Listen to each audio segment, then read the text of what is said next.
সেদিন বানিয়েছিলাম দারুণ একটা রেসিপি, ছোট থেকে বড় প্রত্যেকের কিন্তু ভীষণ পছন্দের এই রেসিপিটা।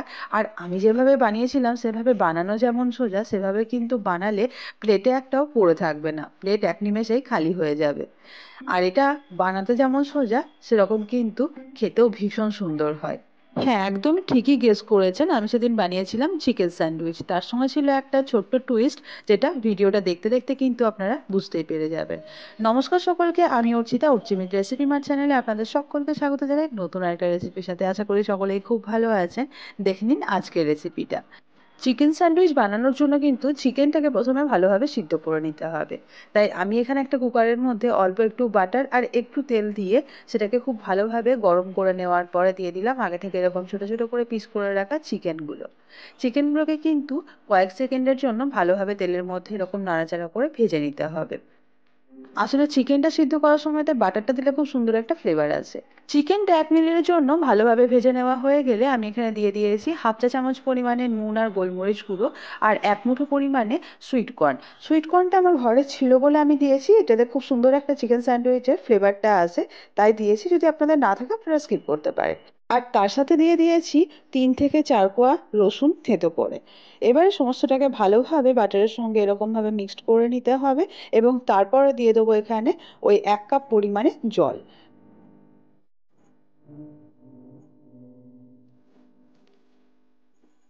এবারে জলের সঙ্গে সমস্তটাকে খুব ভালোভাবে মিশিয়ে নেওয়ার পরে লিডটা লাগিয়ে মিডিয়াম ফ্লেমে 3 থেকে 4টে হুইসেল দিয়ে নিতে হবে। চিকেনটা ততক্ষণে সিদ্ধ হোক, চলুন আমরা একটা ফ্রাইং প্যান নিয়ে নিই এবং সেখানে স্যান্ডউইচের ফিলিংটা বানিয়ে নিই। একটা ফ্রাইং প্যানকে গরম করতে বসিয়ে সেখানে দিয়ে দিলাম 2 চা চামচ পরিমাণে অলিভ অয়েল। আপনারা যে কোনো ধরনের তেল কিন্তু ব্যবহার করতে পারেন, সর্ষের তেল ছাড়া। এরপরে সেখানে দিয়ে দিয়েছি কিন্তু 2 টেবিল চামচ পরিমাণে রসুন কুচি। রসুনটার পরিমাণটা একটু বেশি রাখবেন, খেতে কিন্তু খুব সুন্দর টেস্ট হবে। আর দিয়ে দিয়েছি এখানে দুটো মিডিয়াম সাইজের পেঁয়াজকে এরকম ছোট ছোট করে কুচি করে। সঙ্গে ক্যাপসিকামটা দিতে ভুলবেন না, আমি এখানে হাফ ক্যাপসিকামকে এরকম ছোট ছোট করে কুচি করে নিয়েছি। এবারে 1.5 থেকে 2 মিনিটের জন্য মিডিয়াম ফ্লেমে পেঁয়াজ, রসুন এবং ক্যাপসিকামকে ভেজে নিতে হবে। এগুলো ততক্ষণে ভাজা হোক, চলুন দেখে নিই চিকেনটা ঠিকঠাকভাবে সিদ্ধ হলো কিনা। দেখুন, কুকারের লিডটা আমি খুলে নিলাম এবং দেখতেই পাচ্ছেন চিকেনটা কিন্তু বেশ সুন্দরভাবে সিদ্ধ হয়ে গিয়েছে। একটা প্লেটের মধ্যে এগুলোকে ঢেলে নিলাম। এবার চিকেনের হাড় থেকে এরকমভাবে চিকেনগুলোকে বের করে নিতে হবে। আচ্ছা, এখানে বলে রাখি আমি কিন্তু উইথ বোন যে চিকেনগুলো সেগুলো ব্যবহার করেছি, আপনারা চাইলে বোনলেস চিকেনকেও এরকমভাবে সিদ্ধ করে নিতে পারেন। একটা কাঁটা চামচের সাহায্যে আমি হাড় থেকে চিকেনের পিসগুলোকে আলাদা করে নিলাম।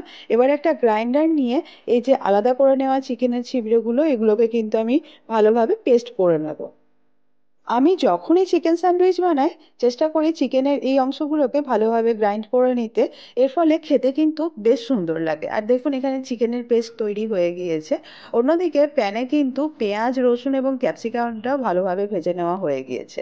এবারে আগে থেকে ওই সেদ্ধ করে রাখা সুইট কর্ন এবং চিকেনের পেস্টটা আমি প্যানের মধ্যে দিয়ে দেব, এবং সমস্তটার সঙ্গে খুব ভালোভাবে মিশিয়ে নিয়ে 1.5 থেকে 2 মিনিটের জন্য চিকেনগুলোকে ভালো করে ভেজে নিতে হবে।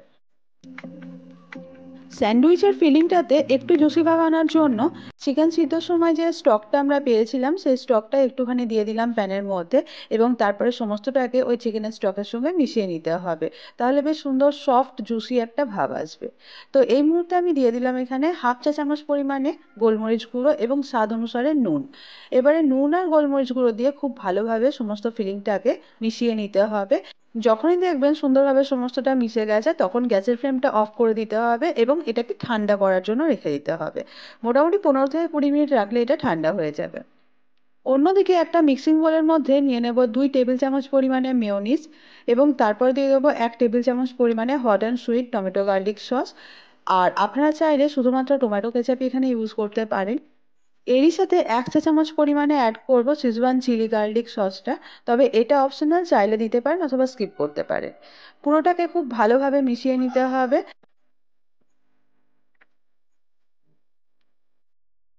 সস এবং মেয়োনিজটা ভালোভাবে মেশানো হয়ে গেলে আগে থেকে তৈরি করে রাখা চিকেনের ওই ফিলিংটা দিয়ে দেবো বাটির মধ্যে, এবং তারপরে মেয়োনিজ এবং সসের সঙ্গে এই ফিলিংটাকে ভালোভাবে মিশিয়ে নিতে হবে। এরপরে এখানে দিয়ে দেবো 1 মুঠো পরিমাণে ধনেপাতা। ধনেপাতাটা দিলে কিন্তু খুব সুন্দর একটা টেস্ট আসে। ধনেপাতাটাকে মিশিয়ে নিলাম সমস্তটার সঙ্গে। দিয়ে দেবো এখানে 1 টেবিল চামচ পরিমাণে অরিগানো। অরিগানোটা অপশনাল, থাকলে দেবেন, না হলে কিন্তু নাও দিতে পারেন।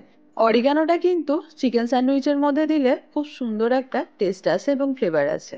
সমস্তটা ভালোভাবে মেশানো হয়ে গিয়েছে। এবার একটা প্লেটের মধ্যে নিয়ে নিলাম দুটো পাউরুটি। আমি এখানে ব্রাউন পাউরুটিগুলো ব্যবহার করছি, আপনারা নর্মাল সাদা পাউরুটিগুলো ব্যবহার করতে পারেন। এবারে ভরে ভরে দিয়ে দেবো চিকেনের ওই ফিলিংটা। প্রতিটা পাউরুটির মধ্যেই কিন্তু আমি অনেকটা করে চিকেন ফিলিং দিয়ে দেবো এবং ওপর থেকে ঢাকা দিয়ে দেবো আর একটা করে পাউরুটি। আপনারা কিন্তু ঠিক এই প্রসেসে এবং এই সময়টাতেই স্যান্ডউইচটা সার্ভ করতে পারেন। চিকেন স্যান্ডউইচ কিন্তু একদমই তৈরি হয়ে গিয়েছে। আর দেখুন খুব সুন্দর দেখতেও লাগছে ভেতরটা। তবে আমি এবার কি করব, একটা ফ্রাইং প্যান গরম করতে দিয়ে দিয়েছি। এবারে ওই প্যানের মধ্যে দিয়ে দেবো বেশ কিছুটা পরিমাণে বাটার। বাটারটা গলে গেলে এবারে ওই চিকেন স্যান্ডউইচটা কিন্তু দিয়ে দেবো প্যানের মধ্যে এবং দুই সাইডটাকে হালকা ব্রাউন কালার করে ভালোভাবে সেঁকে নেব। এখানে একটা ছোট্ট কথা বলে রাখি, আমি কিন্তু পাউরুটির 4 সাইডে যে পোড়া অংশটা রয়েছে সেটা আমি এখানে কেটে ফেলে দিইনি, তবে আপনারা চাইলে কিন্তু এগুলো কেটে ফেলে দিতে পারেন। পাউরুটির একদিকটা ভালোভাবে সেঁকে নেওয়া হয়ে গেলে উল্টিয়ে দিয়ে অপর দিকটাও বেশ ভালোভাবে 1-1.5 মিনিটের জন্য গ্যাসের ফ্লেমটা হাই রেখে এরকমভাবে ভেজে নেব।